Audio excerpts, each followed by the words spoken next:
The final teen involved in a 2021 shooting on West Overland in Scottsbluff has been sentenced. KNEB.TV News starts right now. From your trusted source for news in western Nebraska and eastern Wyoming, this is KNEB.TV News. Presented by Platte Valley Companies, premier provider of financial services. Hello, I'm Ryan Murphy. This is KNEB.TV News, powered by Platte Valley Companies. Thanks for joining me. In our top story, a teenager convicted on several felony charges for his role in an August 2021 shooting in Scottsbluff has been sentenced. This past summer, 18-year-old Landon Horton of rural Scottsbluff pleaded no contest to charges of attempted use of a firearm to commit a felony, first-degree assault, and terroristic threats.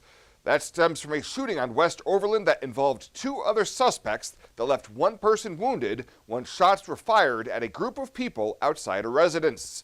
On Wednesday, District Judge Andrea Miller sentenced Horton to 3 to 6 years in prison on the assault and weapons convictions and 2 to 3 years in prison for the terroristic threats count.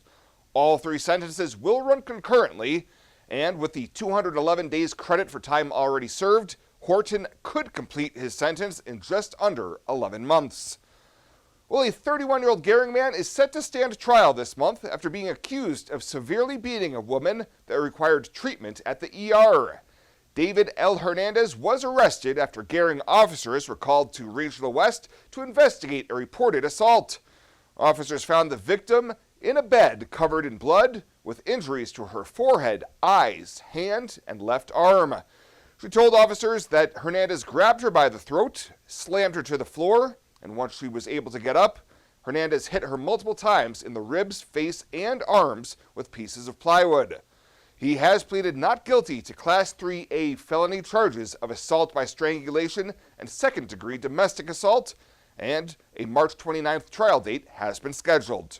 We'll have more news right after this. Swipe right, swipe left, endlessly searching. Finding the perfect match isn't always perfect, but it can be when it comes to finances. Nora found the perfect business loan. Jenny opened her first savings account. Grammy loves her checking account.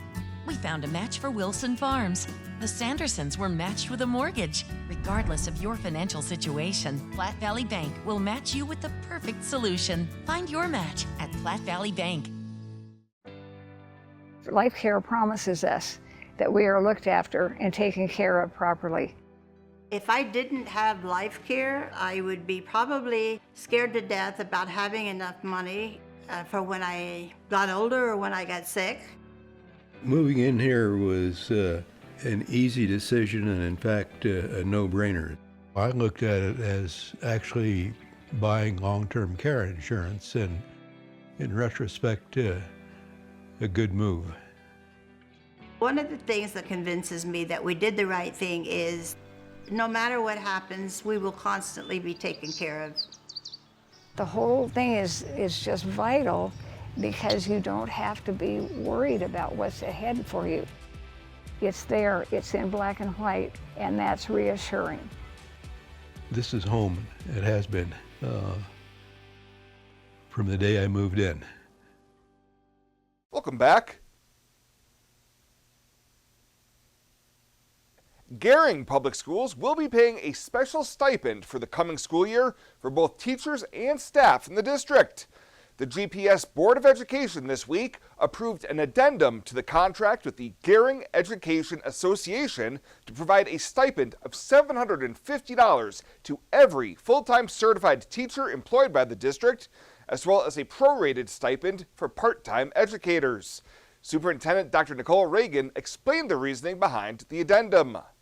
It's about for all of our certificated staff, for everything they do to continue their professional intention on whether that's going back to school, taking classes, professional development, enhancing their supplies for their students, also the technology support, things like that. So we want to recognize them professionally and all the costs that they put personally to themselves to be great teachers. For classified staff, a stipend of $500 would be paid as a way of thanking them for working with Gering schools and encourage them to continue with the district.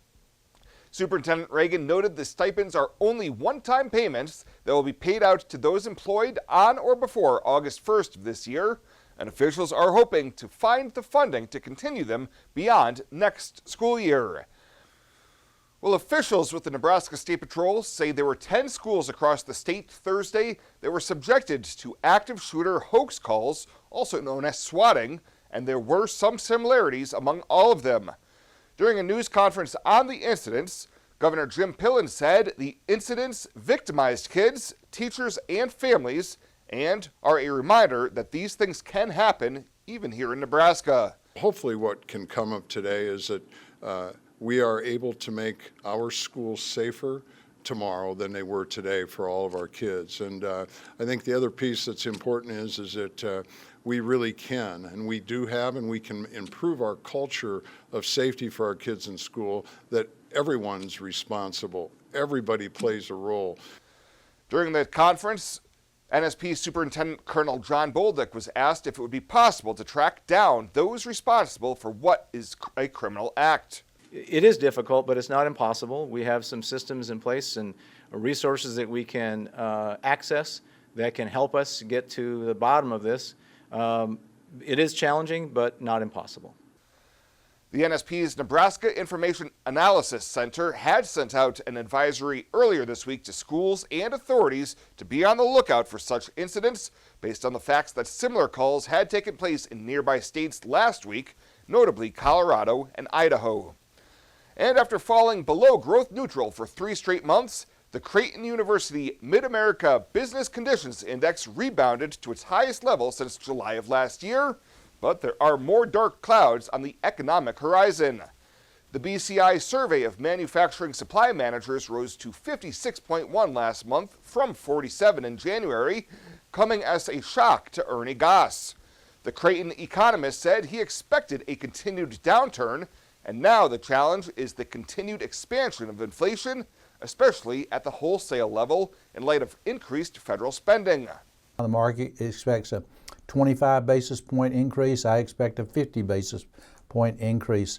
Short-term interest rates as a result will rise by another half a point the next day. That would be March the 23rd. You'll see the prime interest rate rise by 50 basis points, and of course that's pushing up the cost of carrying your balances on credit cards. He anticipates more sideways movement in the overall economy as the Federal Reserve deals with what he termed as sticky inflation. Fly United Airlines, operated by SkyWest with Western Nebraska Regional Airport. United is dedicated to going the extra mile for you with daily flights to and from Denver, along with a commitment to excellent service. Reserve your flight today, and remember, United miles can be earned and redeemed with your flights. While at the airport, stop and enjoy authentic Italian food at Roma Italian Restaurant. Plus, Hertz Thrifty Car Rental is there for your car rental needs.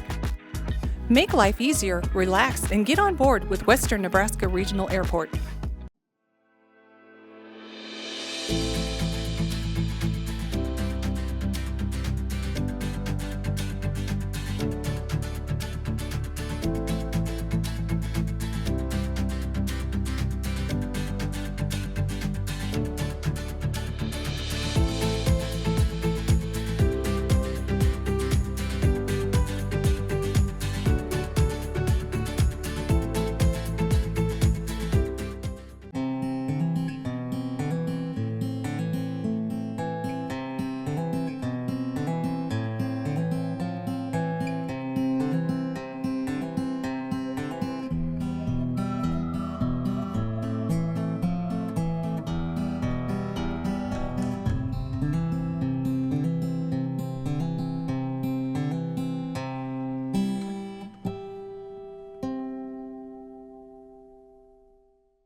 Welcome to this week's Cattle Call. I'm Susan Littlefield on the Rural Radio Network. Another interesting week.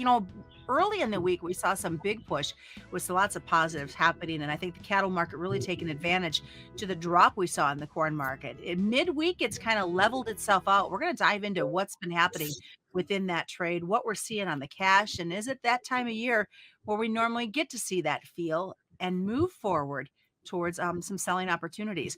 We're going to get all the details today with Brad Koima. Brad, of course, with Koima Garlic in Sioux Center, Iowa.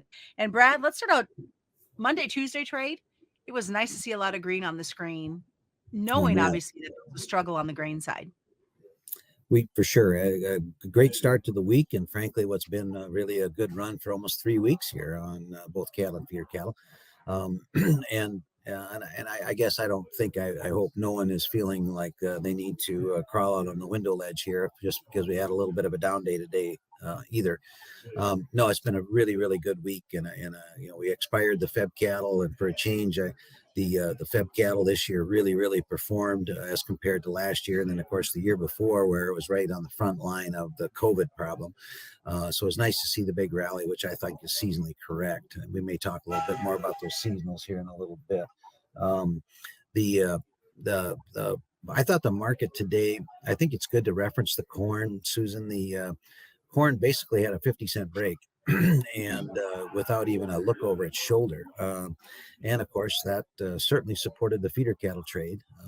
Cash feeders have been, stronger almost every day the last little while, but the break in the corn certainly was a big prop underneath this feeder cattle futures up until today, where the corn finally caught in the front. At least the front end of the market closed a little bit higher.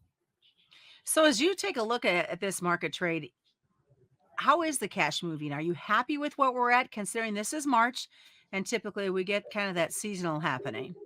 Well, yes. Short answer. You can't. 165 is what we sold cattle for here yesterday and today. The highest. Well, let's see. Yeah, I would say I think it's probably the highest price for cash cattle this time of year. 2014, of course, we got in the low 70s, but that was in October.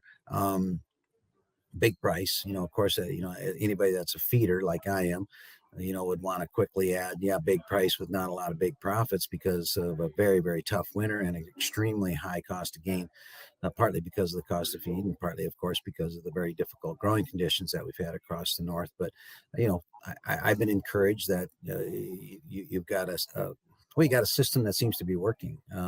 The cutout's gone higher, Packers got margin. We're selling cattle on a timely basis. Hopefully we're making a little bit of money. I think we're getting along good. Your reference to it's March 1 now, right? And if I actually the last 2 days pulled out my seasonal book, which I had basically been, using to balance the crooked legs on the table because the seasonals hadn't worked Right. basically since the Holcomb fire. And then we had the whole supply chain get all mucked up with COVID. And, it feels like maybe we're about back to more normal. And so you're also seeing some more seasonally reliable moves in the markets, I think maybe because of that. So, I think March 4 is the first time you see a seasonal sell signal on cattle to sell June cattle. Again, be careful with the seasonals. They're not an end all, but this is that time of year where you look for, a high price. And certainly this would fit that definition, right? Do you have some feels that maybe cattle is overbought at this point? Well, yes, it was. And finally today to have a little bit of a down day, I thought was probably actually healthy. And really, there was a little bit of fun selling when we took out that first minor support level around 164.65. And then I thought, well, maybe they're going to get after it a little bit. But it didn't. And we closed 60 some cents off of the lows. I thought the market handled itself pretty well. I was encouraged that the forward spreads worked again, even on a down day. So I think that breaks will be well supported because I think the speculative interest in the market is that they do want to, continue to fight on the long side of the deal. So I was thinking maybe we could get a 2 or 3 day correction, but maybe it won't. The market acts pretty salty, I think. Will cash be able to move above futures at some point? That is actually the guess of what I expect maybe is going to happen next. And I'm saying that because not necessarily because that's what usually happens, because it isn't. So seasonally, the April cattle would, carry $1 premium and then get even wider during the delivery period as we get closer to the delivery period. But we've talked about this before, the difficulty in recruiting the long speculator. You got to have somebody that is willing to buy April cattle above 165. Now, I would suggest part of that crowd that'll buy them up there are the crowd that sold them too low. So I mean, there is that the liquidation part of the market. So I wondered there if I don't believe that there's enough cattle in March and April to really break the cash market. They certainly aren't in the north. So if you have this reluctant futures market and grind the cash a little bit higher, I could easily see cash getting above futures, which frankly, I would be very delighted if that would happen, because that's also a very positive deal, right? I mean, it gives you incentive to stay current, holds maybe these replacement feeder cattle a little bit more in line, although that's a challenge because they're really, really high. But yes, I wouldn't be at all surprised that that's the next thing we're going to do here. And finally, really just hope that this weather holds off. They're talking another storm system moving through. And it's just like we cannot, as cattle producers, there's no break out there for them. No, and it's, if anybody thinks that, oh, okay, it looks like it's all good, I think last week we talked about this. The closeouts that I'm experiencing are as bad or worse, and frankly, worse than they had been the whole winter. You're getting cattle that had 90 days without a good day on them. Now it's warmer. And of course, now we're going to fight mud, and a lot of it up here in the north because there's so much snow to melt. We had a half-inch of rain here the day before yesterday. Perfect, right? I mean, you couldn't make these outside feed yards look any worse. So yeah, we're bedding them and doing everything we can. But it'll be a little while before this straightens out. I'm afraid we're going to have to rip this whole month off the calendar before it starts to get better again. Hopefully these calves handled it a little better than the bigger cattle they usually do, but it's too early to be able to tell that too. All right, sounds good. Thanks for joining us this week, Brad. Of course, thank you. I always remind folks, commodity futures and options do involve a substantial risk of loss, not suitable to all investors. And that's been this week's Cattle Call on the Rural Radio Network.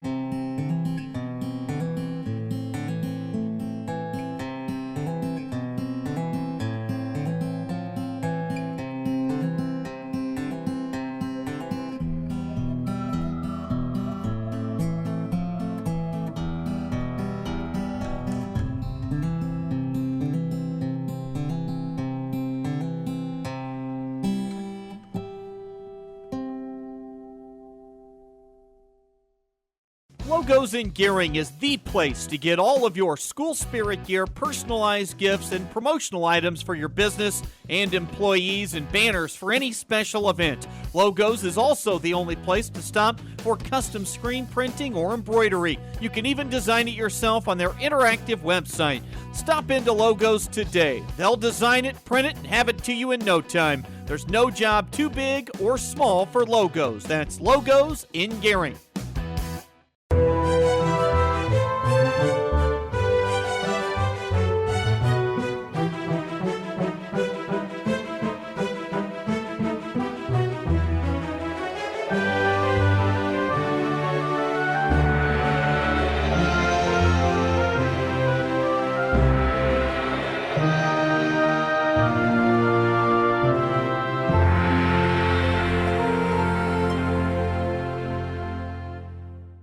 Let's take a peek at what's happening on your weekend community calendar.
The Community Calendar is brought to you by Riverstone Bank. Community strong with the people you know and trust. You deserve to have a building that will last for generations. With more than 110 years of experience and thousands of satisfied customers, Morton Buildings is the industry leader you can trust.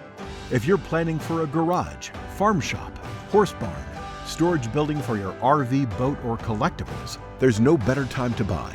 Contact your local Morton sales office or visit mortonbuildings.com to get started today. At Platte Valley Bank, we want to help you plan for tomorrow while you enjoy today. Our personalized trust services can help you do just that. You've worked hard to build your legacy, and you want to make sure that gets passed on for generations to come. We offer the professional guidance necessary to ensure that happens, according to your wishes. We pride ourselves in being friendly and professional while offering a highly tailored full line of trust and estate planning services to accommodate you. You belong here. And finally tonight, this week, the Nebraska Tourism Commission announced the 70 attractions that will be featured across 10 categories in their 2023 Passport program. The goal of the program is to inspire tourists and Nebraskans alike to travel the state, collecting stamps to earn prizes, all while supporting Nebraska's tourism destinations and local businesses. 8 stops are in the Panhandle this year, including the Riverside Discovery Center and the Crispy Biscuit Pet Deli in Scottsbluff, Legacy of the Plains Museum in Gering, Double L Country Store and Cafe in Harrisburg, the White Clay Makerspace, the High Plains Homestead in Crawford, a Collective Gatherings Antique Market in Potter, and Sam and Louie's Pizza in Sydney, home of the Boss City Brewing Company. You can learn more about the program by going to nebraskapassport.com. Well, that is it for us this time. Thank you so much for tuning in. Have a great weekend. We'll see you back here on Monday.